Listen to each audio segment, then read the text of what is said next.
नमस्कार, मेरा नाम शेख आरिफ है। आप देख रहे हैं डेली टुडे न्यूज़।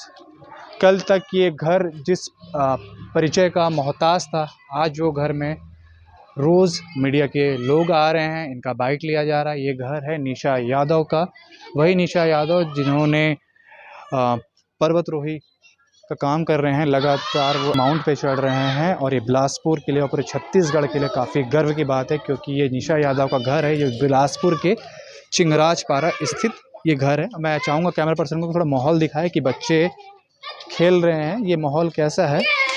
इधर सब बैठे हैं। ये माहौल इसलिए दिखाना ज़रूरी हो जाता है क्योंकि इस माहौल में भी रहे कि अगर कोई लड़की अपने पैशन को आगे बढ़ाती तो उसको सैल्यूट है। हम सीधा उन्हीं के घर जा रहे हैं, निशा जी के घर जा रहे हैं। ये निशा यादव का घर है। जहाँ तक अब नज़रें देखेंगे सब ये अवार्ड है, ये पूरा अवार्ड है जो निशा के मान सम्मान में मिला गया है, उसके काम कार्य के वजह से मिला गया है। ये ड्रॉज है और इधर भी एनटीपीसी जो बिलासपुर है उनके द्वारा उनको ये गिफ्ट मिला है, ये उपहार मिला है उनके सम्मान में। ये निशा यादव हैं जो अब किसी परिचय के मोहताज नहीं है। कैसा लग रहा है आपको? सबसे पहले तो बहुत बहुत बधाई। जी धन्यवाद।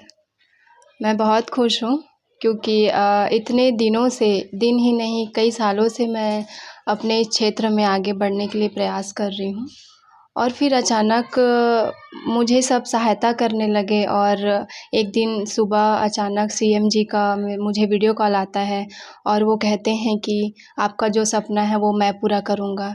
तो ये चीज़ मुझे यकीन कर पाना बहुत मुश्किल हो रहा था, पर अब मुझे यकीन हो गया है क्योंकि मैं जिसके लिए इतना प्रयास की हूँ उसका फल मुझे एक दिन मिलना ही था। निशा, मैं चाहता हूँ कि लोगों तक आपका जो एक कहानी है, एक स्टोरी मैं कहूँ तो वो काफ़ी स्ट्रगल भरा है। मैं चाहता हूँ कि इस वीडियो के माध्यम से हमारे दर्शकों तक वो बात पहुँचे कि कितना मुश्किल था आपके लिए ये जर्नी अब तक का। सब मुझे बहुत कठिनाइयों का सामना करना पड़ा क्योंकि मैं एक बहुत ही सामान्य परिवार से हूँ। सबसे पहले मैंने इनकी शुरुआत खुद से की क्योंकि मुझे लाइफ का सबसे टफ गेम चुनना था, जो है माउंटेनियरिंग। और बचपन से मुझे पहाड़ बहुत पसंद है, तो क्यों ना जो मुझे शौक़ है मैं उसी के लिए आगे बढ़ूँ, ऐसा सोचकर मैंने पहाड़ों को चुना। और फिर इसकी शुरुआत मैं उत्तराखंड के नैनीताल से शुरू की। मैं वहाँ ट्रैकिंग करने गई, फिर धीरे धीरे इंडिया के बहुत सारे माउंटेन पे मैंने ट्रैकिंग किया। फिर मैंने सोचा कि मुझे अंतर्राष्ट्रीय स्तर पर आगे बढ़ना है। निशा, मैं बात काटना चाहूँगा। हाँ। कब से आपके मन में या आपके सोच में ये आया कि मुझे पर्वतारोही बनना है, माउंटेन पे चढ़ना है? क्योंकि आप जो फील्ड चुने हो ये नॉर्मल फील्ड नहीं है। नॉर्मली लड़कियां होती हैं इंजीनियरिंग, मेडिकल, सिविल की तैयारी, रेलवे की तैयारी करते हैं, क्लर्क की तैयारी करते हैं, रेलवे की तैयारी करते हैं। आप बिलासपुर चिंगराजपारा जैसे जगह पे रह रहे हैं। मैं बार बार मेंशन चिंगराजपारा इसलिए कर रहा हूँ क्योंकि ये जो एरिया है वो उतना सही नहीं है, आप भी जानते हैं, है ना? तो इस माहौल में रह के आपका सोच एक अलग फील्ड में जाना, ये इंस्पिरेशन कहाँ से मिला और कैसे आया और कब से आपका ये जर्नी स्टार्ट हुआ है ईयर वाइज? मुझे एक अलग रास्ता ही बनाना था अपने लिए क्योंकि मेरा कोई भाई नहीं है और जब भी मैं गांव जाती थी मम्मी के साथ, पापा के साथ, तो मुझे बोला जाता था कि तुम्हारा कोई भाई नहीं है और मेरे मम्मी को बोलते थे कि आपका कोई बेटा नहीं है। तो ये सारा चीज़ मैं जब सुनती थी ना तो मुझे बहुत दुख होता था। तो मैं उसी समय ठान ली थी कि मैं एक दिन इन सब को बेटा जैसा काम करके दिखाऊंगी। तो मैंने अपने फील्ड को सबसे हटके चुना। सब मैं देख रही थी ग्रेजुएशन के बाद सब एक के पीछे एक भाग रहे हैं, तो मैं उनके पीछे नहीं जाना चाहती थी। मुझे एक अलग ही रास्ता बनाना था, इसलिए मैंने पहाड़ों को चुना। पहाड़ मुझे पसंद है, ट्रैकिंग करना मुझे शौक़ है, नेचर मुझे बहुत पसंद है, इसीलिए मैंने इस रास्ते को अपने लिए चुना। निशा, क्वालिफ़िकेशन की बात करूँ तो कहाँ तक आपका क्वालिफ़िकेशन है?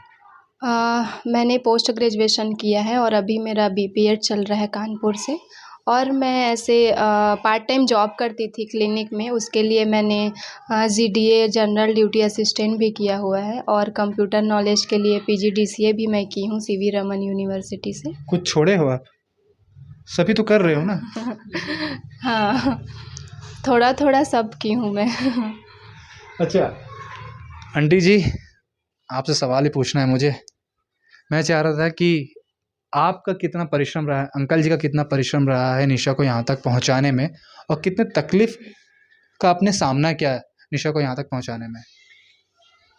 तकलीफ तो लगा है कि लड़की है, वहाँ जाते इसे टाइप थोड़ा माहौल देख के, समय देख के, लेकिन ओकर उम्मीद रही से, मतलब ओकर इच्छा रही से, तो हमन बोले करने दे। कहीं जाना होथे रात में 4 बजे उठना है कि 3 बजे ही उठ जाते, गाड़ी वाड़ी रही थे तो ओकर पापा छोड़े जाते, और पापा तो ओकर बहुत सपोर्ट करे, मतलब नहीं लड़की है तो का होगे, जाए देवा, मतलब जो करना है ओकर इच्छा है होला पूरा करे देवा, ऐसे टाइप जी। और अभी भी गरीब है, सदा दिन गरीब है, तो लड़की मतलब ये चाहे तो कोई बात नहीं है, गरीबी तो आदमी के पास, गरीबी तो छोड़ने वाला नहीं है ना। तो इसलिए करना है तो आगे बढ़े लड़की, ऐसे करके कहीं जाने आने की रोक टोक नहीं है घर में। आज के तारीख में निशा किसी परिचय की मोहताज नहीं है आंटी जी, मालूम है ना आपको? हाँ। कितना मान सम्मान बढ़ा रही है, पूरे सिर्फ हाँ। बिलासपुर के नहीं, पूरे छत्तीसगढ़ के, पूरे हाँ, भारत के। जी। तो इस पे कितनी गर्व की बात और कितनी खुशी है आपको? बहुत गर्व, बहुत खुशी हमन से। परसों से मतलब सीएम के जहाँ से फोन आए हैं, उतना टाइम से हमन के घर में बहुत खुशी है, पूरा घर में हमन के खुशी का माहौल है। जिसे हमन खूब पत्रकार भी आ रहे हैं।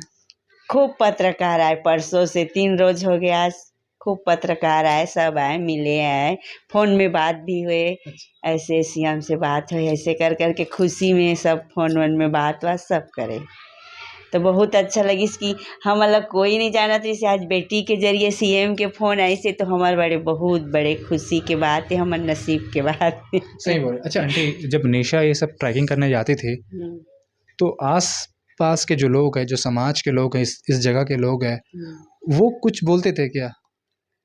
ऐसे तो कुछ नहीं बोले, कहाँ गए लड़की, तो मैं बोले अपन पढ़ाई वढ़ाई के कारण, अपन खुशी कुछ करना चाहते कर कारण बाहर गए, फिर वहाँ से आते तो सब झन ला पता चल जाते, ओकर सम्मानित होते, समाज वाले मन लाते ओकर सम्मान करके, गाड़ी वाड़ी डीजे उजे करके सम्मानित के साथ स्टेशन से मतलब बोला ला के यहाँ सम्मानित करे जाते, तो पूरा मोहल्ला वाले भी आते, सम्मान करते ओकर, और सब जन खुश रहते। नहीं, मोहल्ले वाले ये नहीं बोले लड़की है, कहाँ पहाड़ों में चढ़ा रहे हो, हाथ पीले कर दो? नहीं, कभी कभी बोलते हैं तो बोलते हैं लड़की है तो अभी ओकर मतलब इच्छा है, ऐसे कर देते हैं, तो ऐसे कुछ बाधा नहीं आए बीच में।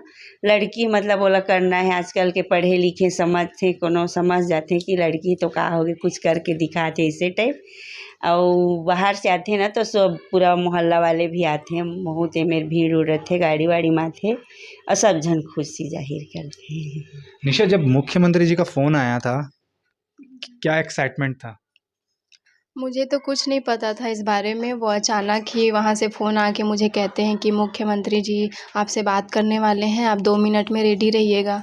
तो मैं तो पहले सोचती हूँ कि ये कहीं फेक कॉल तो नहीं है, कोई मजाक तो नहीं कर रहा है मेरे साथ, पर सच में जब मैं अपने सामने सीएम जी को पाती हूँ तब मुझे यकीन हुआ कि सच में ये हमारे छत्तीसगढ़ के मुखिया मुझसे बात कर रहे हैं। अच्छा, क्या बात हुआ? वो मेरी स्थिति के बारे में पूछ रहे थे कि आप क्या हैं और क्या करती हैं, कहाँ कहाँ गई हैं, कैसे गई हैं, ऐसा सब वो पूछ रहे थे। मैंने उनको सब बातें सच सच बताई, मुझे ये करना है और मैं ये चीज़ें करके आई हूँ, तो मुझे आपका आशीर्वाद चाहिए करके मैंने उनको बोला। तो उन्होंने बताया कि हमारा आशीर्वाद आपके साथ है और हम आपको आगे ले जाने में हमेशा मदद करेंगे। अच्छा, अभी नेक्स्ट जो आपका है वो किस देश में है और उसकी ऊंचाई कितनी और कब हो सकता है? वो अफ्रीका की सबसे ऊंची चोटी है, जो तंजानिया में है। तंजानिया में? ओके, हाँ। और उसकी ऊंचाई है 19,341 फीट। जी। और वो एक ज्वालामुखी पर्वत है। अच्छा। और वो विश्व के सबसे स्वतंत्र पर्वत भी है, उसके आसपास कोई पर्वत नहीं है, वो एक अकेला ऊंचा खड़ा हुआ है, खड़ी चढ़ाई है बहुत उसमें, और वो बर्फ़ से हमेशा ढका रहता है। तो कब तक जाने का है वहाँ पर? जी, जनवरी में जाना है मुझे, 26 जनवरी। तो मुख्यमंत्री जी ने आश्वासन दे दिया है कि भाई जो भी खर्चा आएगा हम करेंगे? हाँ जी, आश्वासन तो दिए हैं। उम्मीद है? जी, उम्मीद है। चलिए, ऑल द बेस्ट निशा।